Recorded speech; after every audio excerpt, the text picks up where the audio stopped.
What are we discussing on today's Locked On Diamondbacks podcast? Are the D-backs officially the best team in baseball after taking down the Philadelphia Phillies?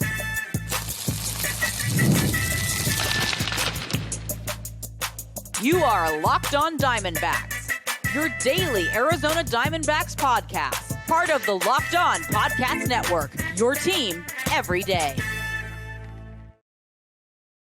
Welcome into the Locked On Diamondbacks podcast, part of the Locked On Podcast Network, your team every day. You're listening to who? The always charismatic host of this podcast, Millard Thomas, multimedia journalist, and I'm a graphic designer. So please go check out my website, MillardThomas24.myportfolio.com. And there you can see all my latest work, from my packages to my articles to my photos and my graphic design.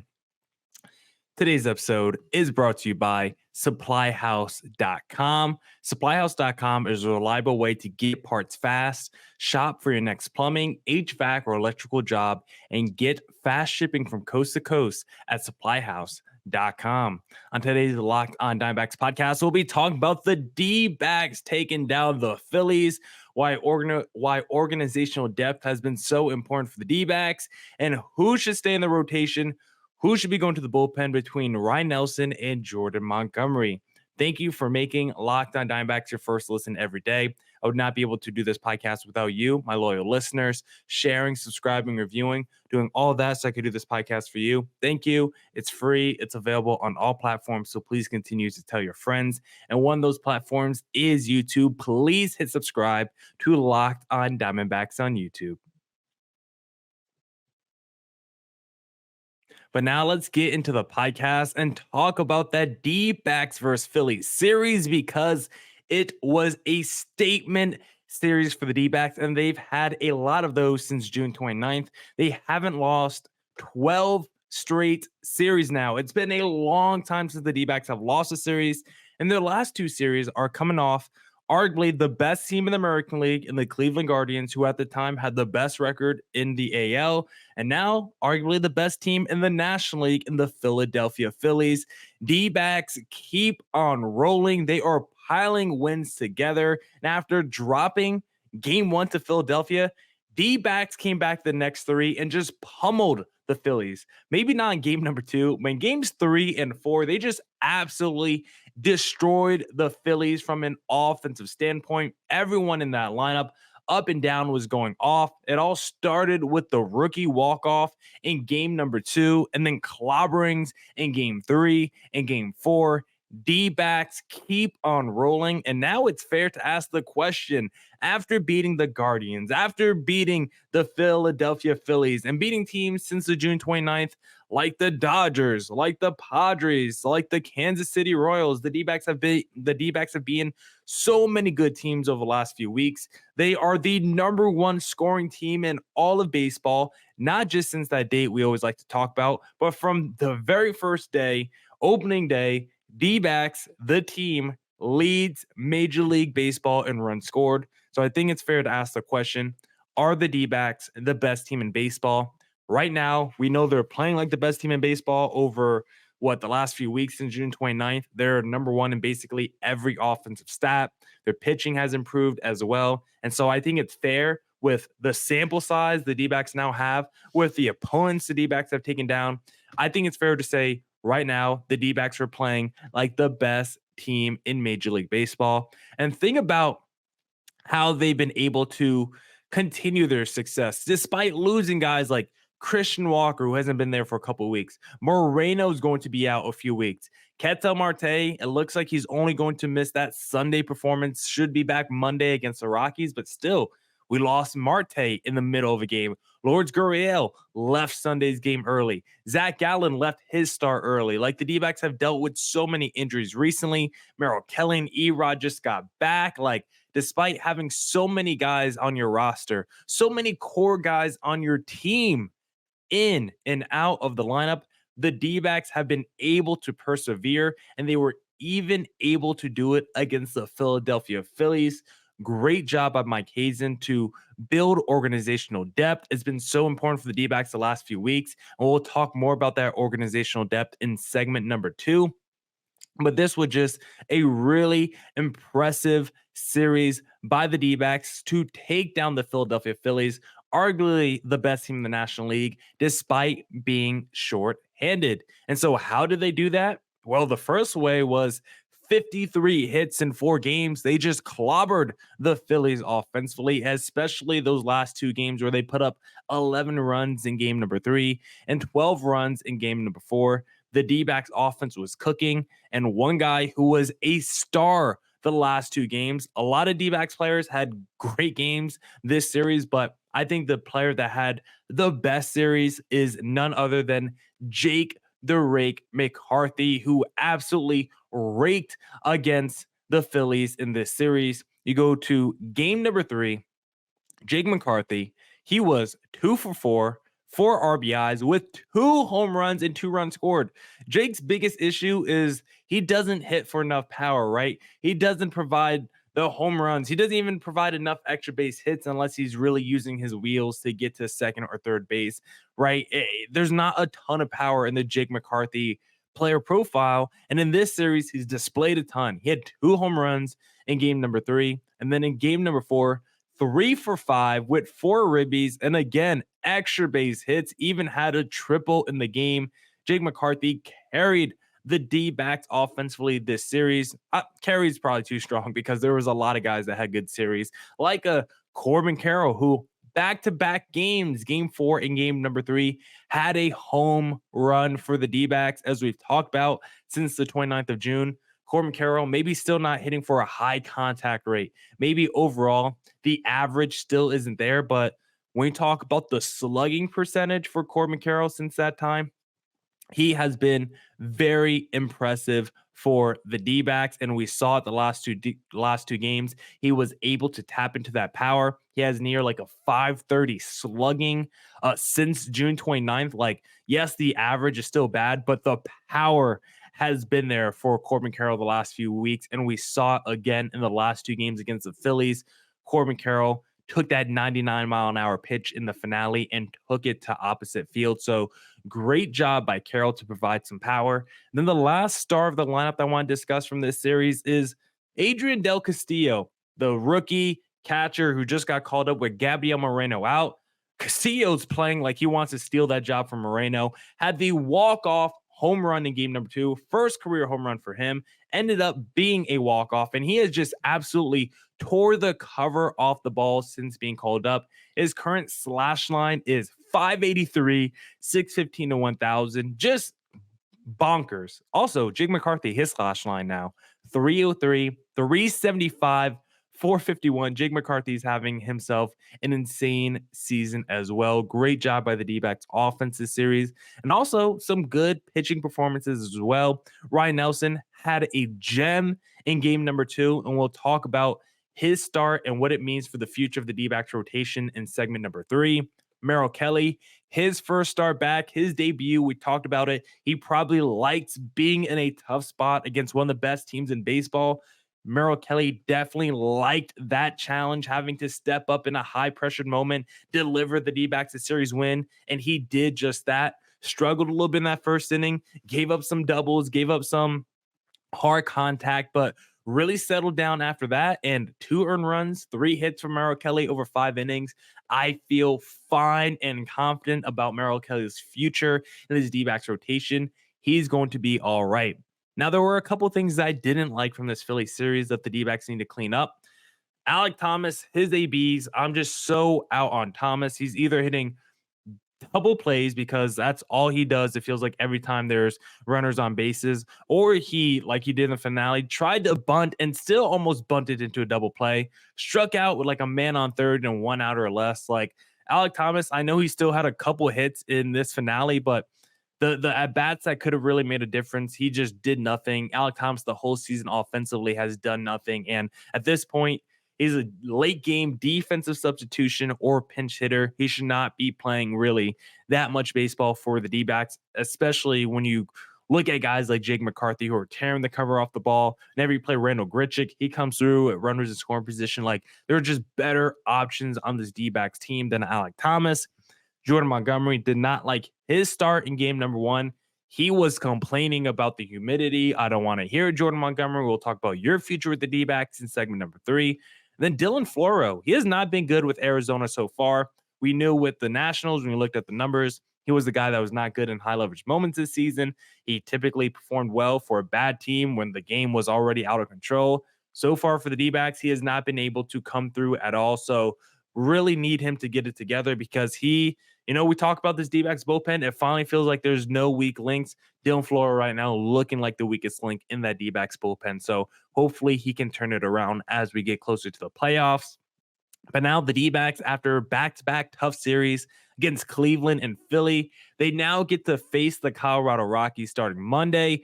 Perfect time with all the injuries. And we'll talk about how the D-backs have been able to power through all those injuries because of their depth, which we'll talk about in segment number 2. Get supplies from the site that's made for the skilled trades, supplyhouse.com. Supplyhouse.com is a reliable way to order plumbing, HVAC, and electrical products online. Their easy-to-use website is packed with helpful resources and the latest product info to help you get the job done right. Shop a complete inventory of over 200,000 parts from over 400 top brands and get your order delivered right to your door with fast shipping from coast to coast. Need help with an order? Get expert support and industry leading service from the friendliest folks in the business and talk to a real person every time.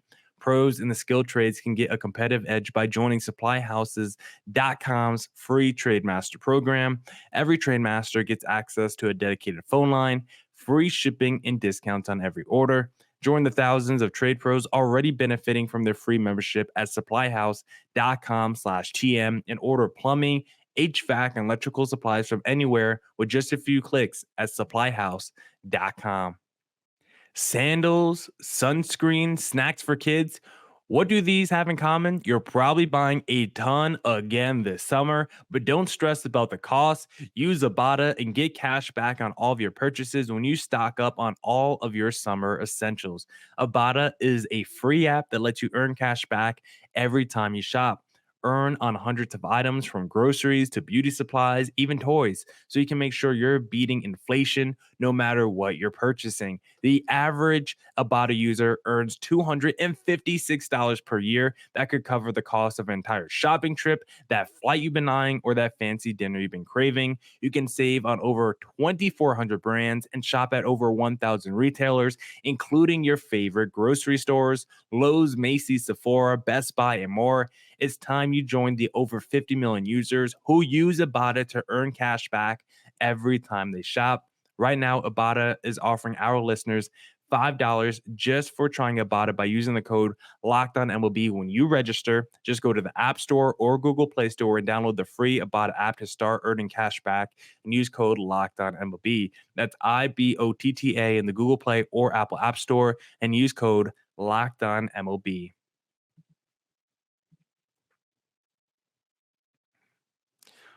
All right. Let's get back into the Locked On Diamondbacks podcast and let's talk about the D-backs organizational depth and why it's been so important recently, because it's so obvious and clear why it's been important with all the injuries the D-backs have been dealing with. Like when you think about the last few weeks, Gabriel Moreno, he's going to be out quite a while. I'm hearing potentially maybe maybe not 3 weeks. It sounds like it's TBD for Gabriel Moreno. Checking in with some sources recently, they were telling me Gabriel Moreno, he's probably going to be out a few more weeks. His timeline is TBD. They think Christian Walker could be out another couple of weeks. He's another guy down for the D-backs. He's already been out a couple weeks. Lourdes Gurriel, it sounds like he's day-to-day after leaving the game early. Marte should be back Monday, but still had to go a whole game and a half without Marte. Zach Gallen, it sounded like he was just cramping. He should be fine going forward, but why does it always feel like Zach Allen's leaving starts early now this season? There's like 3 or 4 starts now where Zach Allen had just left early due to something nagging, an injury or cramp or something. So I don't like to see that. And those are some of your core pieces in your lineup with your ace starter. And not to mention, guys like Jordan Montgomery did not start the season with the D-backs. Paul Sewald did not start the season with the D-backs. Erod got hurt immediately. or not hurt. Well, Erod did get hurt immediately in the offseason, finally came back. Merrill Kelly got hurt after like 4 starts. We lost Domo for a long time. We lost Alek Thomas for a while. Like the D-backs, you look up and down the roster, lineup, rotation, bullpen, they have been riddled with injuries and guys missing time. And despite so many core pieces in and out of the D-backs lineup, it has not disturbed the team's rhythm as all. They've been able to continue to pile up and stack up wins, continue to have the best offense in baseball, continue to have their pitching look like it's getting better throughout the season. Like, despite the D-backs seemingly their health never changing, like maybe the rotation's now healthy, but the lineup is now super hurt. Meanwhile, before it was a rotation that was hurt with the lineup healthy, like the D-backs from a health perspective has never been able to put their full team out there. And despite that, they're still winning a ton of games. And that's because of their organizational depth. The D-backs have built great depth at both the major league and minor league level, and it has helped them out so much this season. Coming into the year, the D-backs had an overabundance of outfielders. There was so much competition. You had Corbin Carroll, Lourdes Gurriel, Alek Thomas, Jake McCarthy, Randall Grichuk. It's like, who is going to play for the D-backs in the outfield? And we thought maybe we had too many guys out there, but having the depth in the outfield ended up being a good thing because you lose Alek Thomas. Guys like Corbin Carroll, Lourdes Gurriel are just having funky seasons. And so it led to the increased playing time of a Jake McCarthy, who was an extra depth piece, who probably came into the year as the 4th or 5th outfielder for the D-backs. And now you look at August 11th, Jake McCarthy is the D-backs' best outfielder this season. In an outfield where you have the reigning Rookie of the Year, top 5 MVP guy in Corbin Carroll last year, you got Lourdes Gurriel, who was an all-star last year as well. Alek Thomas, a higher-ranking prospect than Jake McCarthy. Randall Grichuk, a solid, established Major League veteran. Like, Jake McCarthy has been the best outfielder amongst those guys this season, and it's crazy to think about. He's been so important from a depth perspective. Think about D-backs losing Geraldo Perdomo to start the year. We know how important he is from defensive shortstop, from a tone setter at the bottom of your lineup, a guy with great patience at the plate. He's so important to what this D-backs team wants to do offensively, defensively. And we had Blaze Alexander step up, at least from an offensive perspective, for a while with Domo out. Kevin Newman, he's been solid all around. I've been very impressed with Kevin Newman this year. Is he elite? Is he the best player? No, he still has a sub 700 OPS, but I think his contact ability has been solid. He's been able to play all over defensively. He's been important. You look at the rotation, it's had so many question marks this year, but guys like Ryne Nelson and Gilbert Diaz have really been able to step up. Ryne Nelson has been incredible for the D-backs this season. Gilbert Diaz has had really strong moments as well. Even guys like Blake Walston, I liked when he was pitching for the D-backs before he got hurt. And how about Gabriel Moreno? We saw him miss some time earlier this season. He came back. He was crushing it at the plate. Torrey moves him up to number 2 in the lineup. He's crushing it.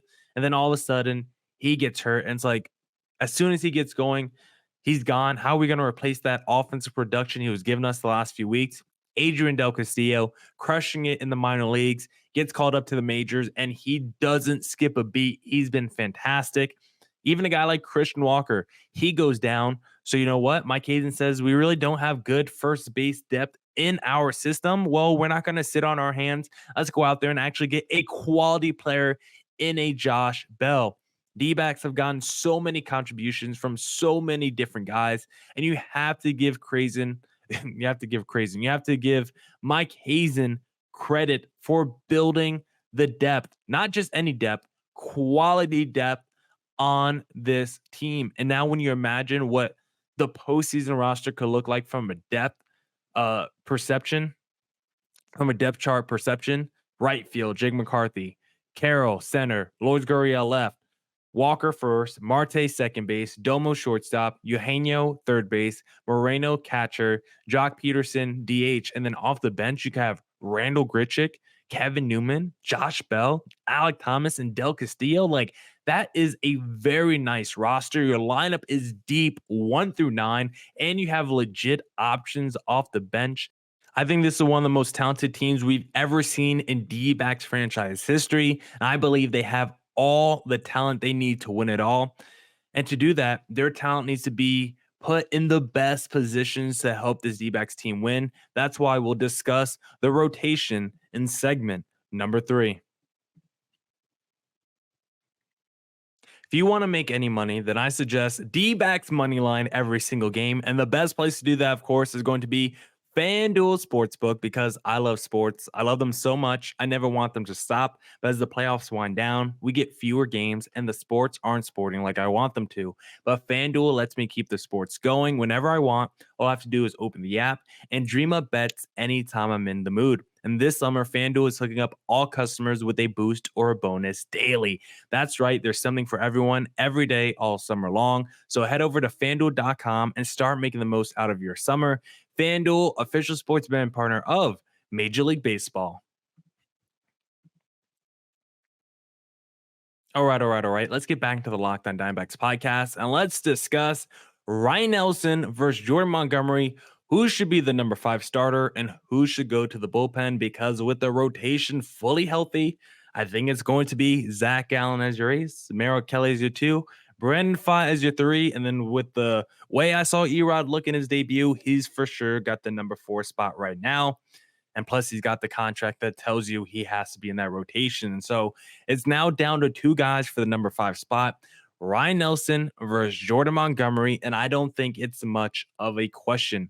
After seeing Jordan Montgomery, his start, game number 1 against the Philadelphia Phillies, where the numbers tell you he was decent, through the first 5 innings, gave up 4 earned runs. He was pretty efficient throughout the game, but you could tell he was just walking a tightrope. It wasn't the best start. It wasn't the cleanest start, but by Jordan Montgomery's standards, we were, I guess, impressed, because that's how bad he's been. That's how low the bar is for Jordan Montgomery. We can look at that start, game number 1 against the Phillies, and feel like kind of encouraged, because that's how low the expectation has been set for Monty. But then you compare that start that Monty had, where he's making excuses after, complaining about the humidity, saying, why is it so hot in here? Like, you're in an AC dome. It can't be that hot. Jordan Montgomery, you compare his start to the gem that Ryne Nelson threw against the Phillies, 7.1 innings pitched, 3 hits, 9 strikeouts. And it's like, how can you even compare the 2 guys right now? How can you even have a conversation of who should be in that number 5 spot? Because I think it has to be Ryne Nelson. Right now, Jordan Montgomery has basically been Madison Bumgarner. Maybe not as bad, but the vibes he's giving is very Mad Bum-esque. He's got a 6.37 ERA this season, a 1.68 whip.